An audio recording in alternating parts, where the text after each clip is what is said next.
ஸ்ரீருத்ரத்தில் ஒரு மந்திரம் உண்டு. தமுஷ்டிகி யஸ்விஷு சுதன்வாயோ விஸ்வஸ்ய க்ஷயதி பேஷஜஸ்ய க்ஷயதி பேஷஜஸ்ய விஸ்வஸ்ய க்ஷயதி பேஷஜஸ்ய. இந்த உலகத்தில் இருக்கிற உயிர்களுடைய பிறவி நோய்க்கு மருந்து, அந்த மருந்தின் இருப்பிடம் எங்க இருக்கு அப்படின்னா பரமேஸ்வரன். அவருடைய நாமம் பிறவி நோய்க்கு மருந்து. மருந்தவை மந்திர மறுமை, மருந்தவை மந்திர மறுமை, நன்னெறியவை மற்றும் எல்லாம். மருந்தவை மந்திர மறுமை, நன்னெறியவை மற்றும் எல்லாம். அருந்துயர் கெடும் அவர் நாமமே, அருந்துயர் கெடும் அவர் நாமமே. சிந்தை செய் நல்லெஞ்சமே, அருந்துயர் கெடும் அவர் நாமமே. சிந்தை செய் நல்லெஞ்சமே.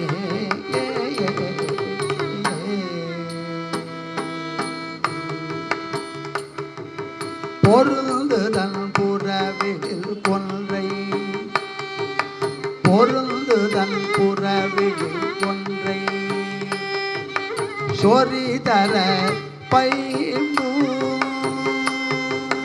செருந்தி செம்பொன் மலை. திருநெல்வேலியுரை செல்வர்தாமே, திருநெல்வேலியுரை செல்வர்தாமே. ஆ ஆ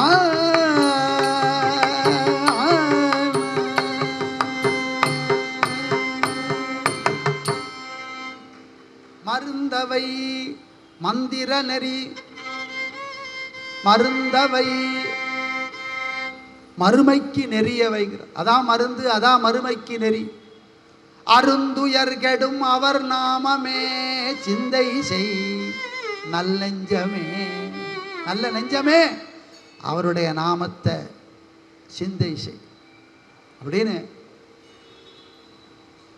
எண்ணற்ற தலங்களில் இருந்து அனுகிரகம் பண்ணுற பரமேஸ்வரனுடைய நாமம் சிவ அப்படிங்கிற மங்கள ரூபமான நாமம்.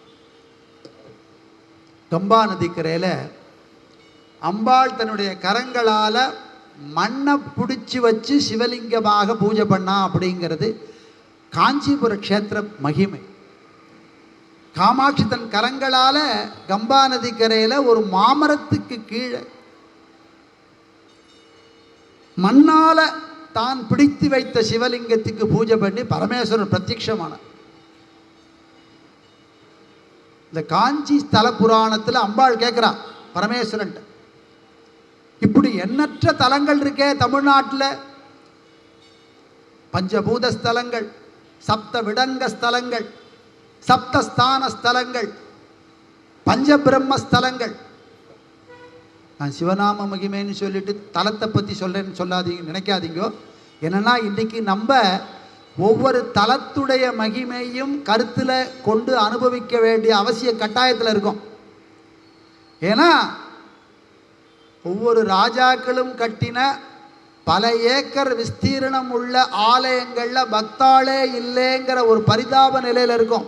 நம்ம இங்கிருந்தாவது நினைப்போம், இங்கிருந்தாவது நம்ம என்ன நினச்சி பார்க்கணும் அப்படின்னா எல்லா கோவிலையும் நினச்சி பார்க்கணும். பரமேஸ்வரா, இவ்வளவு ஆலயங்களில் கோவில் கொண்டு எல்லாருக்கும் அனுகிரகம் பண்ணுறேளே, இதன் காரணம் என்ன அப்படின்னா சுவாமி சொல்றார், எல்லா உயிர்கள் மேலையும் நான் கருணை கொண்டு அனுகிரகம் பண்ணுறதுக்காக எல்லா ஊர்லேயும் இருக்கேன், எல்லா தலங்கள்லையும் நான் ஏன் இருக்கேன் அப்படின்னா எல்லா உயிர்களுக்கும் அனுகிரகம் பண்ணணும் அப்படிங்கிற ஒரே காரணத்துக்காக நான் இருக்கேன். எப்பேற்பட்ட கருணை பாருங்க. அதனால தான் ஞானசம்பந்தர் பாடுறார், இவர் தாயினும் நல்ல தலைவர் அப்படின்னு. உயிர்கள் மேலே எவ்வளவு கருணை இந்த சுவாமிக்கு, அதனால சொல்றார் இவர் தாயினும் நல்ல தலைவர். அகண்ட பாரத தேசத்தில் இங்கே இருக்கிற ஸ்தலங்களுக்கு மட்டும், தமிழ்நாட்டில் இருக்கிற ஸ்தலங்களுக்கு மட்டும் என்ன பெருமை அப்படின்னா, இது சிவபூமி, இது சிவபூமி, அதனால இதுக்கு அவ்வளவு பெருமை. எப்படி 274 சைவ ஸ்தலங்கள், பாடல் பெற்ற ஸ்தலங்கள், அதை விட அபிமான ஸ்தலங்கள். இது காவிரிக்கு விடக்க, காவிரிக்கு தென்பக்கம், தொண்டை நாடு, நடுநாடு, பாண்டி நாடு, கொங்கு நாடு, இப்படி மலை நாடு, இப்படி பிரித்து வடநாடு அப்படின்னு பிரித்து இத்தனை ஸ்தலங்கள். பெரியவாழ்கிட்ட ஒருத்தர் போனார்,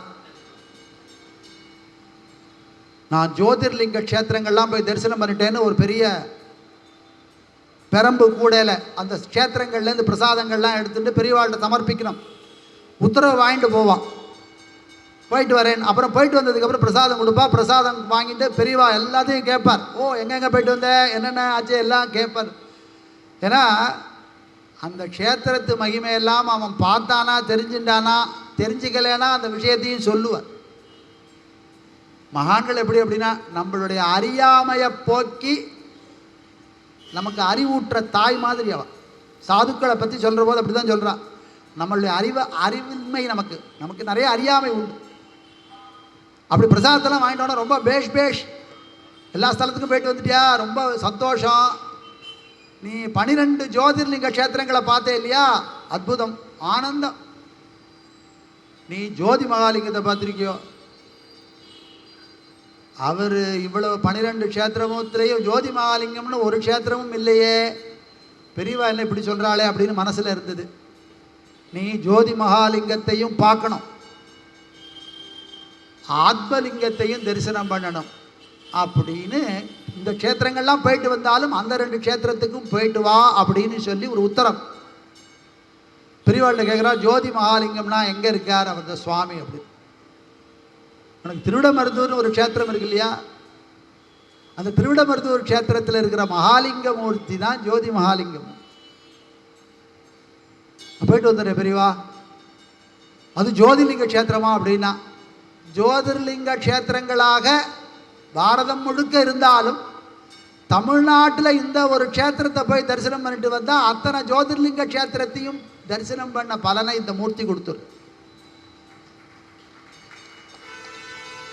அப்புறம் ஆத்மலிங்கம்னு சொன்னால அது எங்கே இருக்குது, ஆத்மாக்குள்ளே இருக்கிற லிங்கமா அப்படின்னா, ஆமாம் ஆத்மாக்குள்ளே தான் அந்த சுவாமி இருக்கார். இருந்தாலும் நீ போய் மாணிக்க வாசகருக்காக சுவாமி குருவாக வந்து அனுகிரகம் பண்ண ஸ்தலம் ஒன்று உண்டு, ஆவடையார் கோவில்னு, புதுக்கோட்டை அறந்தாங்கிலேருந்து ஒரு 20 மைலில் இருக்குப்பா, போய் தரிசனம் பண்ணிட்டு வான்னு இந்த ஆவடையார் கோவிலுடைய பெருமையும் சொல்லி அந்த பக்தருக்கு உணர்த்திருக்கு. இந்த பக்தர் போய் அந்த க்ஷேத்திரங்களையெல்லாம் போய் தரிசனம் பண்ணிட்டு வந்துட்டு பெரியவாழ்கிட்ட அந்த க்ஷேத்திரத்து பிரசாதத்தையும் கொடுத்து அனுகிரகம் பெற்றார் அப்படிங்கிறது சரித்திரம். அப்படி வேத புராண இதிகாச திருமுறைகள் எல்லாத்திலையும் பெருமை வாய்ந்த க்ஷேத்திரமான திருவிடமருதூர். இந்த க்ஷேத்திரம் எந்த லைனில் இருக்குது அப்படின்னா, ஸ்வேதாரண்யம், பஞ்சநதம், கௌரி மயூராஞ்ச அர்ஜுனம், சாயாவனம் ச ஸ்ரீவாஞ்சியம், காசி க்ஷேத்திர சமானஷம். காசி க்ஷேத்திரத்துக்கு இணையான 6 தலங்கள் நம்மளுடைய காவிரி கரையிலே இருக்கு. இந்த மாதம் என்ன மாதம் தெரியுமோ, துலா மாதம். இந்த துலா அப்படிங்கிறதுக்கு ஒரு தராசு அடையாளம் வச்சிருப்பா. என்ன அதுக்கு தாற்பயம் அப்படின்னா, பாப புண்ணியங்களை பற்றி சிந்தித்து, பாபம் வெயிட்டாக இருந்தால் புண்ணியங்களை எல்லாம் சேர்த்து சமநிலைக்கு கொண்டு வர்ற புண்ணியங்கள் மிகுந்த மாதம். எதனால அப்படின்னா, இந்த காவிரியில் போய் பண்ண வேண்டிய ஸ்நானத்தை பண்ணாலே போதும், அந்த ஸ்நானத்தினாலேயே அத்தனை பாவங்களும் நீங்கி புண்ணியங்கள் நிறையா சேர்ற மாதமாக இருக்கிறது இந்த துலா மாதம். இந்த துலா காவிரி புராணம் அப்படின்னு பெரிய பிரம்மாண்டமான ஒரு விஷயம் அது. அந்த காவிரி இந்த தலங்களை எல்லாம் அப்படி தழுவிண்டு, பரமேஸ்வரனுடைய திருவடி அப்படி தழுவிண்டு போய் இந்த சாயாவனம் அப்படிங்கிற க்ஷேத்திரம் பூம்பு பூம்புகாரில் கடலில் போய் சங்கமிக்கிறது.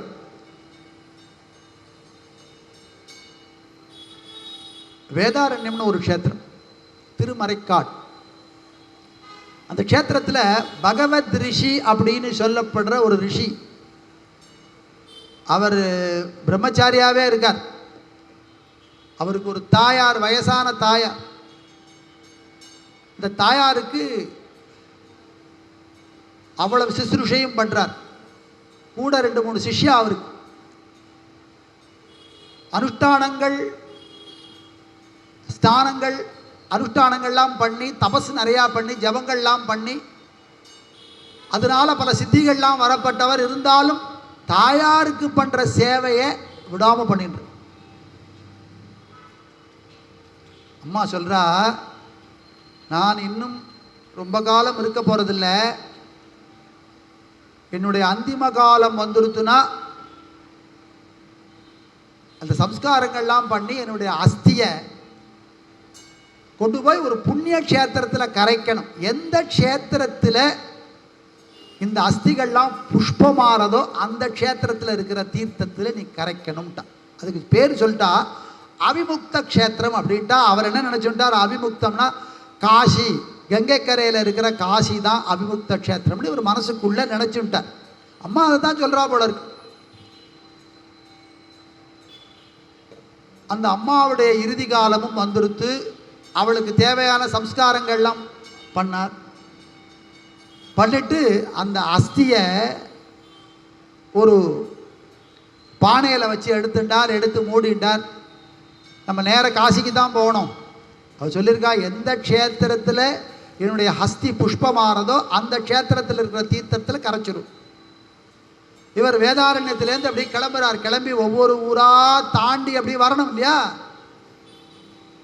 அப்படி ஒவ்வொரு ஊருக்கும் வரார். வர்ற போது அந்த ஊரில் கொஞ்ச நாள் தங்கிறது, அங்கே இருக்கிற சுவாமியெல்லாம் தரிசனம் பண்ணுறது, அங்கே இருக்கிற தீர்த்தத்தில் ஸ்நானம் பண்ணுறது. ஆனால் அந்தந்த ஊருக்கு வர்ற போது அந்த அஸ்தியை திறந்து பார்த்து இது புஷ்பமாறதான்னு பார்க்குற மனோபாவம் அவருக்கு இல்லை. ஏன்னா அவிமுக்த க்ஷேத்திரம்னு அந்த அம்மா சொன்னதுனால அது காசிங்கிற மனோபாவத்தில் இருக்கு. இப்படி எல்லா க்ஷேத்திரத்தையும் தரிசனம் பண்ணார். கடைசியில் கங்கைக்கரைக்கு போயிட்டார், காசிக்கு. விஸ்வநாதரை தரிசனம் பண்ணார், அன்னபூர்ணியை தரிசனம் பண்ணி அங்கேயும் போய் இந்த பானையை திறந்து பார்க்குறார். அது அப்படியே இன்னும் அஸ்தியாகவே தான் இருக்கு. அழறார். இந்த கூட வழிக்கு துணையாக வேணும்னு ஒரு சிஷ்யனை கூட்டின்னு வந்திருக்கார். அவன் சொல்கிறான், குருநாதா ஏன் அழறேன்? ஏன்பா கேட்குற? எந்த ஸ்தலம்னு தெரியல. எங்கள் அம்மா சொன்னால் இந்த பானையில் இருக்கிற அஸ்தி எந்த ஸ்தலத்தில் புஷ்பமாக காட்சி கொடுக்கறதோ அந்த ஸ்தலத்தில் இந்த அஸ்தியை கரைச்சிருன்னு சொன்னான். நான் நேராக அது அவிமுக்த க்ஷேத்திரமான காசிக்கே வந்துட்டேன், ஓபன் பண்ணி பார்க்குறேன், இன்னும் இது அஸ்தியாக தான் இருக்கு. குருநாதா கோச்சிக்கப்படாது, நான் இந்த அஸ்தி, அதாவது இந்த பானையில் இருக்கிற அஸ்திங்கிறது கூட எனக்கு தெரியாது, ஆனால் அதுக்குள்ளே எல்லாம் புஷ்பமாக இருந்த காட்சியை நான் ஒரு தலத்தில் கண்டேன். அதை நீ என்கிட்டே சொல்லியிருக்கப்படாதா அப்படின்னா. அவர் சொன்னார், இந்த மாதிரி விஷயங்கள்லாம் எனக்கு தெரியாது. எந்த தலத்தில் பார்த்தேன்? நான் கும்பகோணம் வந்தேன். கும்பகோண கரையில், காவிரி கரையில் நீங்கள் ஸ்நானம் பண்ண போகிற போது இதெல்லாம் என்கிட்ட கொடுத்துட்டு போனேன். எனக்கோ ரொம்ப பசிச்சுது, ஏதாவது பட்சணம் இருந்தால் திங்கலான்னு எனக்கு மனசில் ஆசை. நான் அப்போ இதை திறந்து பார்த்தேன், இது முழுக்க புஷ்பமாக இருந்தது. இது என்னடா அது புஷ்பத்தை எடுத்துன்னு வந்திருக்காரேன்னு நான் மறுபடியும் மூடி வச்சுட்டு பேசாமல் இருந்துட்டேன். அப்புறம் அந்த காவிரி ஜலத்தையே குடிச்சிட்டு பசி ஆறிட்டேன். அதுக்கப்புறம் உங்களோட கங்கை கரை வரைக்கும் ஏதோ நீங்கள் கொடுத்ததை உங்களுடைய உச்சிஷ்டத்தை சாப்பிட்டு நடந்து வந்துட்டேன். நான் பார்த்தேன் இவையெல்லாம் புஷ்பமாக இருந்தது அந்த கும்பகோணம் காவிரி கரையில். இவ்வளவு தூரம் நான் வந்து இங்கிருந்து இந்த காவிரி கரையில் இருக்கிற புண்ணியத்தை பார்க்காமல், அதோடைய விஷயத்தை தெரிஞ்சிக்காமல் இவ்வளவு தூரம் நான் வந்துட்டேனே அப்படின்னு சொல்லி அங்கிருந்து மீண்டும் கங்கை கரையிலிருந்து மீண்டும் கும்பகோணம் வந்து இன்னைக்கு பகவத் பிள்ளையார்னு சொல்கிறார் இல்லையா, ஒரு தெரு உண்டு, பகவத் பிள்ளையார் கோவில் தெரு. பகவத் பிள்ளையார்னு ஒருத்தர் இருக்கார் கும்பகோணத்தில். அந்த இடத்துல தான் அவர் அந்த பானையை வச்சுட்டு உட்காந்துருந்தாராம். அதனால இன்னைக்கு பகவத் பிள்ளையார் கோவில்னு பேர். அவருடைய பகவத் ரிஷியுடைய திருவுருவமும் அந்த பிள்ளையார் கோவிலில் இருக்கு. அங்கே வந்து இந்த பானையை இவர் திறந்து பார்க்கிறார். இந்த அஸ்தியானது அப்படியே புஷ்பமாக இருக்கு. காவிரி பெருமையை நான் தெரிஞ்சுக்கலையே, இது வரைக்கும் கங்கை வரைக்கும் போயிட்டேன். இது காவிரி கரை எப்பேற்பட்டது அப்படின்னா, பூமருவும் கங்கை முதல் புனிதமாம் பெருந்தீர்த்தம் மாமகம்தான் ஆடுதற்கு வந்து வழிபடும் கோவில். பூமருவும் கங்கை முதல், கங்கேஜ யமுனே ஜெய்வ கோதாவரி சரஸ்வதி நர்மதா, இத்தனை ஆறுகள் மட்டும் இல்லை, 66 கோடி நதிகள் எல்லாம் உலகத்தில் இருக்கிற அத்தனை பாரத தேசத்தில் இருக்கிற நதிகள். அதை தவிர இந்த பாரத தேசம் எல்லை தாண்டி இருக்கிற நதிகளும் வந்து காவிரியில் ஸ்நானம் பண்ணுறது இந்த மாமாங்கம் அப்படிங்கிற மகாமகம். அதைத்தான் சொல்றார் இந்த பாடல்ல பெரிய புராணத்தில் சேர்க்கிறார். மாமகம்தான் ஆடுதற்கு வந்து வழிபடும் கோயில், தூமருவும் மலர் கையால் தொழுது வலம் கொண்டு அணைந்து காமர் கெட நுதல் விழித்தார் கடல் பணிந்து கண்களித்தார். திருஞான சம்பந்தர் சரித்திரத்தின் போது சொல்றார், இத்தனை நதிகள்லாம் வந்து தீர்த்தமாடும் காவிரி, அந்த காவிரி கரையில் இருக்கிற எம்பெருமான தன்னுடைய பூ போன்ற மலர்கரங்களில் புஷ்பங்களை கொண்டு திருவடிக்கு புஷ்பத்தை சமர்ப்பித்து பரமேஸ்வரனை வழிபட்டார். அப்படி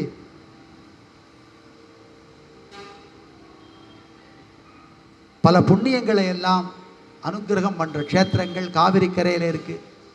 அதில் முதல் க்ஷேத்திரமாக இருக்கிறது அப்படின்னா ஸ்வேதாரண்யம் அப்படின்னு சொல்லப்படுற திருவெண்காடு புதன் கிரக பிரீத்தி ஸ்தலமாக இருக்கு. இன்னைக்கு நவகிரக ஸ்தலத்தில் புதன் பிரீத்தி ஸ்தலமாக இருக்கிற, எப்படி காசியோ அதுபோல் இந்த ஸ்தலம். அங்கே ஒரு மணிகர்ணிகா காட்டிருக்குன்னா இங்கே ஒரு மணிகர்ணிகா காட்டிருக்கு. கயையில் ஒரு வடால விருட்சம் இருக்குது அப்படின்னா இங்கேயும் ஒரு வடால விருட்சம் இருக்குது. ககையில் உங்களுக்கு விஷ்ணுபாதம் இருக்குது அப்படின்னா இங்கே ருத்ரபாதம் இருக்கு. நம்மளுடைய காஞ்சி ஸ்ரீமடத்துடைய 51வது பீடாதிபதியான பரமஸ்வேந்திர சரஸ்வதி சுவாமிகளுடைய அதிஷ்டானம் அங்கே தான் இருக்கு. சதாசிவ பிரம்மேந்திராளுடைய குரு. அப்படியாப்பட்ட மகாக்ஷேத்திரம் பிரம்ம வித்யாம்பிகா சமேத ஸ்வேதாரண்யேஸ்வர சுவாமி. குழந்தைய போட்டு தாளாட்டுவான், ஆராரோ ஆராரோ ஆராரோ ஆராரோ ஆரிரரிராரோ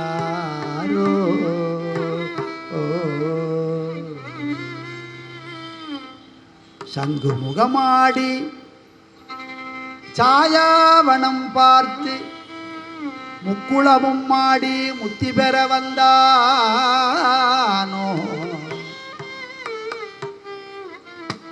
குழந்தைய தாளாட்டுற போது முக்குளமும் மாடி முத்தி பெற வந்தானோ. ஆறாரோ ஆறாரோன்னு குழந்தைய தாளாட்டுறதுக்கே அந்த ஆத்மாவை பார்த்து கேட்குற கேள்வியா. இந்த ஆற்றுல வந்து பிறந்திருக்கிய, தொட்டிலில் போட்டு உன்னை ஆட்டுறோமே, நீ யார், நீ யார், எங்கிருந்து வந்த? ஆத்ம தத்துவத்தை உணர்த்துற விஷயமாக ஒரு தாலாட்டு பாட்டு கூட வச்சிருக்கா நம்மளுடைய சம்பிரதாயத்தில். தாலாட்டு பாடுனா தாலாட்டு பாடு இல்லை, கொஞ்சம் யோசிச்சு பார்த்தா தெரியும். அதுக்குள்ள யாரோ ஒருத்தர் தானே இங்கே குழந்தையா வந்து பிறந்திருக்கா. அதை கேட்குற கேள்வியா இருக்கான், ஆறாரோ ஆறாரோ.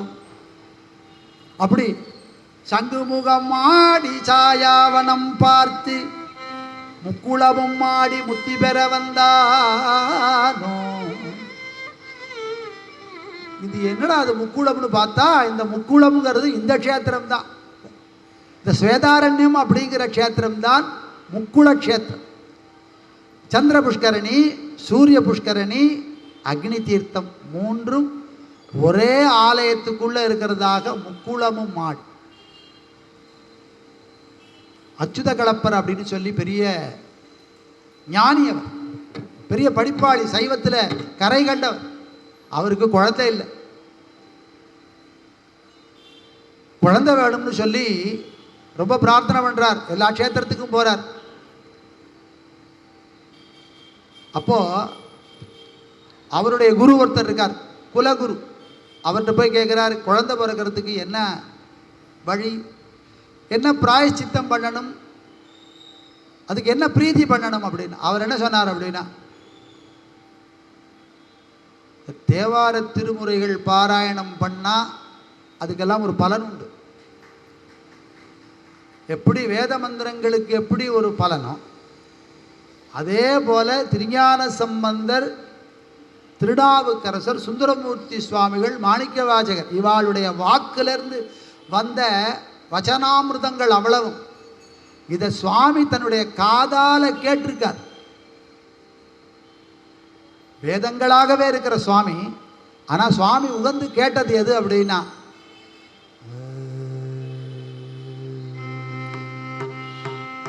கண்காட்டு முதலானும்,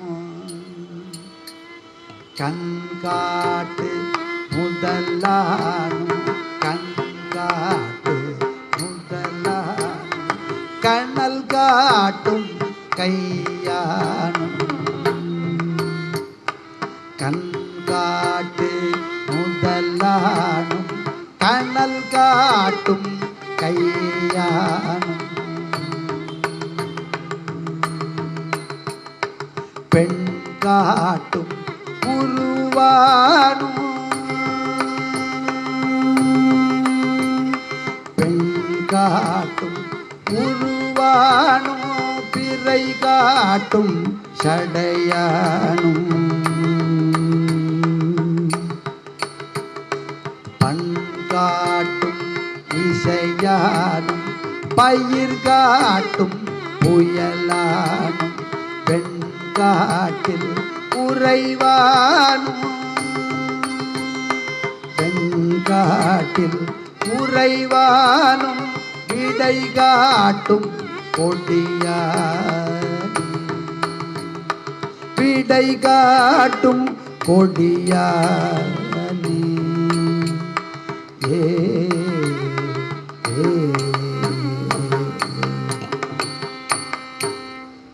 கண் காட்டு நுதலானும், கனல் காட்டும் கையானும், பெண் காட்டும் உருவானும், பிறை காட்டும் சடையானும், பண் காட்டும் இசையானும், பயிர் காட்டும் புயலானும், வெண்காட்டில் உறைவானும், விடை காட்டும் கொடியானி. தேவார புஸ்தகத்தை எடுத்துக்கிறது. நம்ம ஏதாவது ஒரு பிரார்த்தனை பண்றோம் அப்படின்னா அவ அந்த புக் மார்க்குன்னு ஒரு நூல் வச்சிருப்பா இல்லையா, இன்னைக்கு புக்கா இருக்கு. அந்த காலத்தில் எப்படின்னா ஏடு, ஏடு கட்டி வைக்கிற நூலை என்ன பண்ணுவானா, அந்த ஏட்டுக்குள்ள அப்படி சொருகுவா. எந்த ஸ்தலத்து பாடல் அந்த நூல் காமிக்கிறதோ இந்த நூல் போய் அப்படி போய் விழும். அந்த இதை பேஜை ஓப்பன் பண்ணுவா, என்ன தலத்து பாடல் இருக்கோ அந்த பாடலை பாட இந்த பிரார்த்தனை பண்ணுறதுக்கு என்ன குறை இருக்கோ அதை பகவான் பரமேஸ்வரன் தீர்த்து வைப்பார். குலகுரு என்ன பண்ணார் அப்படின்னா, அந்த ஏட்டுக்குள்ள அப்படி அப்படி நூல் போட்டு எடுக்க சொன்னார். நூல் போட்டா பார்த்தா இந்த பதிகம் வரும். குழந்தை பேர் இல்லைன்னு இன்னைக்கு எத்தனையோ பேர் எவ்வளவோ ட்ரீட்மெண்ட் பண்ணிட்டு இருக்கா. தெய்வ நம்பிக்கை இல்லாமல் எல்லாம் போயின்னு இருக்கு. இந்த திருவெங்காடு அப்படிங்கிற க்ஷேத்திரத்தில் நியாயமான பிரார்த்தனையோட புத்திரபாக்கியம் வேணும்னு பிரார்த்தனை பண்ற தம்பதிகளுக்கு பரமேஸ்வரன் புத்திரபாக்கியத்தை அனுகிரகம் பண்றார், பண்ணார். எதனால அப்படின்னா, இந்த திருஞான சம்பந்தருடைய தேவாரத்தை ஓதி எத்தனையோ அன்பர்களுக்கு நான் சொல்லியிருக்கேன். இந்த ஸ்வேதாரண்ய க்ஷேத்திர மகாத்மியத்தை நான் உங்கள் இல்லத்தில் வந்து சொல்றேன். உங்க இல்லத்தில் புத்திர பாக்கியம் உண்டாகும். இது சத்தியம். இந்த இன்னைக்கு உபன்யாசம் சொல்றேன்ல, இது போல எத்தனையோ உபன்யாசங்கள்ல இந்த பதிகத்துடைய பெருமையை நான் சொல்லி அதை கேட்டுட்டு இந்த பதிகத்தை வீட்டில் பாராயணம் பண்ண அவளுக்கெல்லாம் சுபுத்திர பாக்கியம் கிடைச்சிருக்கு அப்படிங்கிறது சத்தியம். நான் வேற ஏதோ ஒரு சமயத்தில் அந்த பக்கம் போகிறது அவள் சொல்லியிருக்கா. நீங்கள் சொன்னதுக்கு அப்புறம் நாங்கள் வீட்டில் இதை பாராயணம் பண்ணோம், எங்களுக்கு குடும்பத்தில் குழந்தைய சுவாமி கொடுத்தார். அப்படி அவதாரம் பண்ணவர் இந்த அச்சுத கலப்பருக்கு மெய்கண்டார் அப்படின்னு சொல்லப்படுற இந்த தேவாரம் பாடினவாள்லாம் ஸ்தோத்திர நூல், அவரை சுவாமியை பற்றி போற்றி பாடுறதுக்காக உள்ள பதிகங்கள். அதெல்லாம் சைவ சாஸ்திர நூலை கொடுத்த மெய்கண்டார் இந்த தேவார பதிகத்தை பாடி பிறந்தவர்.